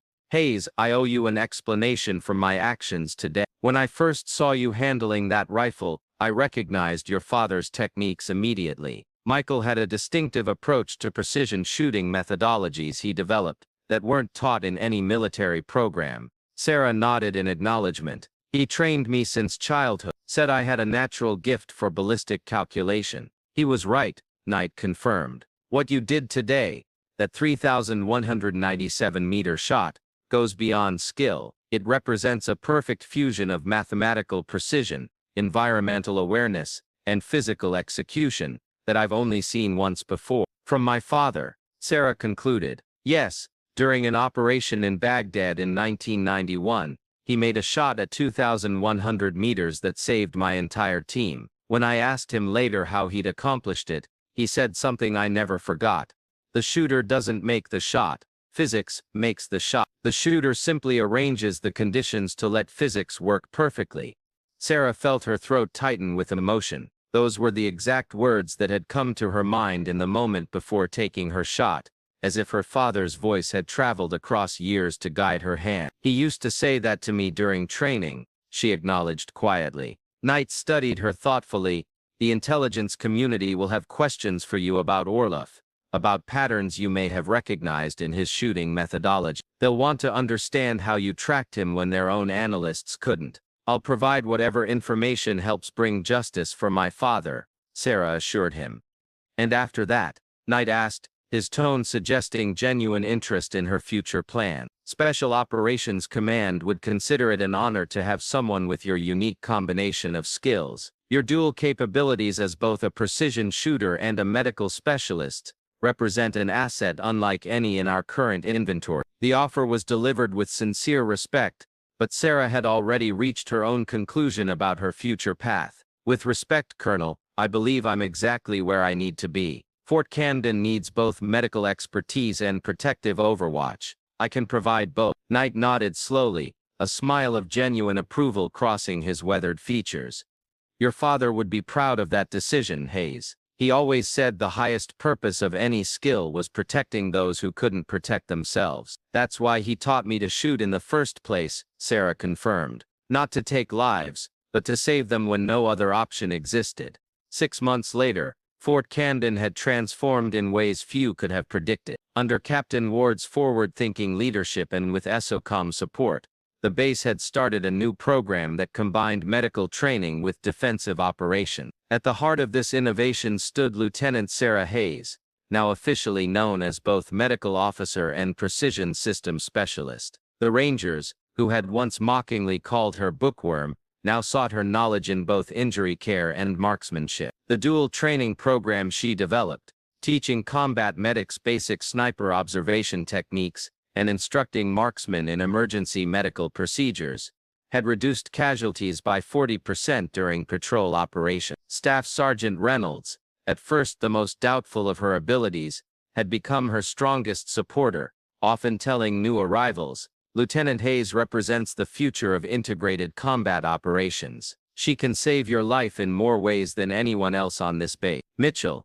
fully recovered from his shoulder wound, had become her main assistant in the training program. His personal experience with both her medical skills and her protective abilities made him uniquely qualified to explain how well they worked together. The Defense Intelligence Agency investigation into Jack Hayes's death continued, with Keller providing regular updates that suggested progress toward finding the high-ranking official who had ordered his killing. The knowledge that justice might finally come for her father gave Sarah a sense of peace that had been missing for years. On a clear autumn morning, Sarah stood at the eastern observation post, the same spot from which she had made her historic shot 6 months earlier. The large rifle rested beside her, no longer a weapon she needed to hide her knowledge of, but an official tool in her expanded role. Night approached, having returned to Fort Camden for an operational assessment. His expression was thoughtful as he joined her at the railing, looking out over the same mountain ranges that had once hidden a deadly threat.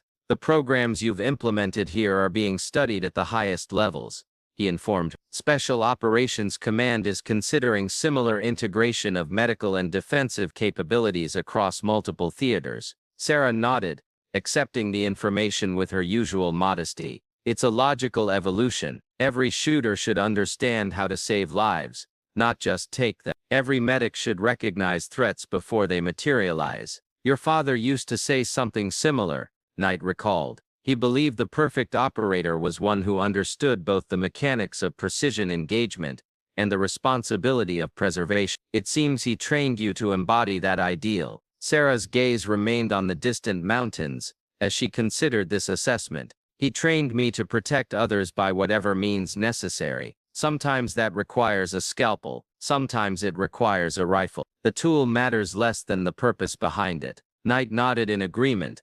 "The Pentagon has officially recognized your 3,187-meter shot as the longest confirmed engagement in military history. They're calling it the ghost shot in the records." A small smile crossed Sarah's face. "I prefer to think of it as my father's shot. I just executed what he taught me." "He would disagree," Knight countered gently. "Jack always gave credit where it was due. He'd be the first to acknowledge that what you accomplished that day was uniquely your own achievement." As they stood in comfortable silence, Sarah felt a sense of completeness that had eluded her since her father's death. She had followed her own path, honoring his legacy while establishing her own unique contribution to military service. The skills he had insisted she master had saved lives in ways neither of them could have anticipated. At Fort Camden, they no longer called her bookworm. Some of the Rangers had taken to calling her Ghost's Legacy, but most simply addressed her with the respectful title she had earned through both her healing hands and her protective skills. Doc Hayes, the quiet medic who had endured months of dismissal, had revealed herself to be exactly what her father had trained her to become: the most dangerous person in any room, and the last person anyone would suspect until the moment her skills were needed to keep people alive. As night departed, Sarah remained at her observation post, her eyes automatically scanning the ridgelines with the situational awareness her father had instilled in her since childhood. The large rifle beside her was no longer a secret capability, but an acknowledged extension of her expanded responsibilities. The medical kit at her feet represented the equal counterpart to those protective skills, her commitment to preserving life by whatever means necessary. In the distance, a patrol moved along the valley floor, rangers conducting their daily security operations with the confidence that came from knowing someone was watching over them, someone with both the skill to eliminate threats at impossible distances, and the medical expertise to save lives when those threats materialized. That balance, Sarah reflected, was perhaps her father's greatest lesson. The understanding that true protection required both the capacity to engage with precision and the commitment to heal with compassion. Two sides of the same sacred responsibility. At Fort Camden, they didn't just call her the best marksman they had ever seen. They called her the best of what American military service could produce. A protector in the truest sense of the word. But even as she stood watching over her rangers, a report lay on Knight's desk that would soon disrupt her newfound peace. The DIA investigation had uncovered a name, a high-ranking general within the Pentagon itself, who had authorized the contract on her father. And buried in that report was evidence of a larger conspiracy still in operation, with a list of targets that included special operators, who might have knowledge of the unauthorized assassination program. Sarah's name was on that list. The Ghost Legacy was about to face its greatest challenge, a threat not from distant ridgelines, but from within the very system she had sworn to serve. A threat that would require every skill her father had taught her, and perhaps some he had. As the Colorado sun cast long shadows across the valley, Sarah felt a familiar tightening in her chest, the premonition of danger her father had always trusted. A shot from distance was one thing. A shot from within your own ranks was something else entirely. The battle for her father's legacy and justice was just beginning.